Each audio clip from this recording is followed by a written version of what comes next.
So my favorite story from all the time that Matthew Stafford was at Georgia goes like this. It was I can't remember if it was going into 2008 or going into 2007, but it was one of those two summers. And we were sitting there watching the Mark Richt camp. So at that time, you could just kind of go wherever you wanted to within reason. And Matthew was out there watching the quarterbacks throw, and Bobo was out there, and they had some guys out there, and I think it was the 2008 season because I'm not going to name who the player was, but they had been offered by Tennessee, and I said to Matthew, I said, it was just me and Matthew sitting on that what used to be a hill right there.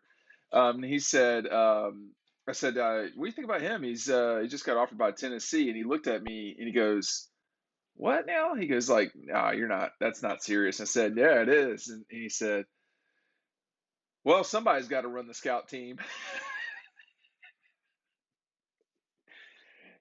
and that's the kind of stuff you get from Matthew sometimes that would really and like obviously, I mean, we're 15 years later or whatever it is, and I think it was going into 2008 because of when that particular player had been offered by Tennessee, but it doesn't change how much Matthew would occasionally crack me up with stuff. But anyway, make sure you're picking up Dogstruction. It's right down below. We've got a lot of orders already in. If you order now, you're still going to be on the first shipment, which will be in early March or late February, one of the two. The books are printing now, and as soon as I get them, I'm going to turn around to y'all. It's a 80-page look at the entire 2021 national championship season. Unfortunately, Matthew and them never did win the national championship at Georgia, or even the division, which was a wild thing to consider. But Stetson Bennett and Georgia's 2021 team did. I wonder what Matthew would think watching Stetson warming up. He'd probably be halfway fascinated because of Stetson's size and arm strength, to be frank. But yeah, it was a different time back then. But anyway, make sure you're picking up Dogstruction, 80 plus pages, full color, a lot of stuff you're not going to see anywhere else, and stories like I just told about Matthew hanging out. Look, Matthew, when he got to Georgia in the winter of 2006, um, I wanted to put him on the cover of Dogpost magazine. I was going to put him on the cover, and the question was I going to use an image from Highland Park that I had, or an image of Georgia that I had of him in a Georgia jersey, and he loved the Georgia jersey. These guys always loved the jersey before they play there, and it was number 7, and it was all this stuff. So it was all in Matthew's. Matthew was into it, but I wanted to get something that was a little bit different than that. And so Georgia was nice enough to let me do a photo shoot with Matthew. But the one caveat was he cannot have a jersey on. We're not having any jersey shots of Matthew Stafford that the University of Georgia is arranging. So that didn't happen. And he got on the cover just wearing a shirt that said Georgia and so forth. I was not as good a photographer back then, but he would, I think he understood it. He loved images, by the way. He was a big person. He was into images a lot. So fast forward about 4 months later, and we've gone through spring practice. And I don't know if I've ever told this story publicly before, but I covered the Falcons for a little bit of time too. And I'll never forget the first time I saw Michael Vick throw a football, because it was like a slingshot coming off of his hand. I mean, this guy could flick his wrist and the ball would zoom down the field. Michael Vick was. I've got another Mike Vick story, and then I'll get to the Matthew thing.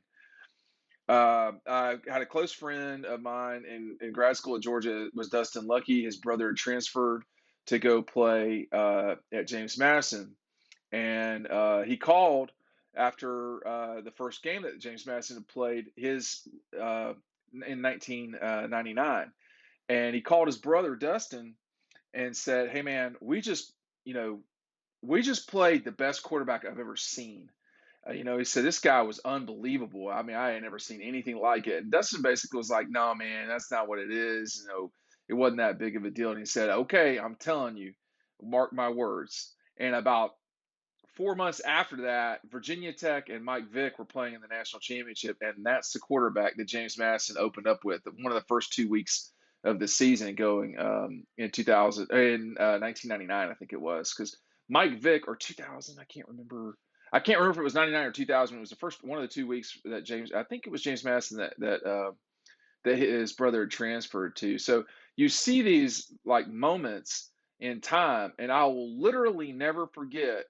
It was either just after or just before the photo shoot for Dogpost recruiting magazine cover in 2006. It was winter. It was extremely cold, and that was the first time I'd seen Matthew throw a football live. I'll never forget that, because the ball made a sound like you just don't hear it. And I've seen a lot of really gifted throwers since then. Joe Burrow, Cam Newton, Tim Tebow. I mean, Tebow is not a good thrower. Deshaun Watson, all of these guys, live in person. Zach Mettenberger could really chunk it, but nobody could really throw it and you could hear it like Matthew. Um, so that was really a heyday time for me, covering Georgia. Matthew's not that much younger than I am, unfortunately for both of us, but it did seem that way back then. But he always was very determined to get where he wanted to go, which was obviously the NFL, but not just the NFL. That's the wrong way to put it. Matthew was always determined to be successful, and I think his time at Georgia was, a lot of people would characterize it as a failure, which I would not, because everybody's not Joe Burrow, who goes on to win the national championship and the Heisman Trophy. That was probably never going to happen for Matthew, with No. Sean being in the backfield with him, and Thomas Brown too. But Matthew was always very driven. I think when he first got to Georgia, it took a while for him to get used to college life and how to eat, what to eat, etc. I mean, he was overweight when he got to Georgia, no question. And then he got back. You saw a noticeable difference in Matthew going into the summer of 2007. I mean, his whole body looked different, and I told him that, and he was like, he started laughing about it. But he's always been a very driven person that I dealt with. He was excited too. I was one of the few people. I think I might have been the only person that talked to him from the Georgia beat leading up to the NFL draft, and he was excited to go to Detroit. He really genuinely was. That was not, just, he wasn't just saying that because they were the number one group. He wanted, yes, to go number one, I think, and he can speak for himself, but he definitely wanted to go to Detroit, and he wanted to make it work. It just didn't. And I think that I mean, I'm pulling for him. I pull for him, generally speaking.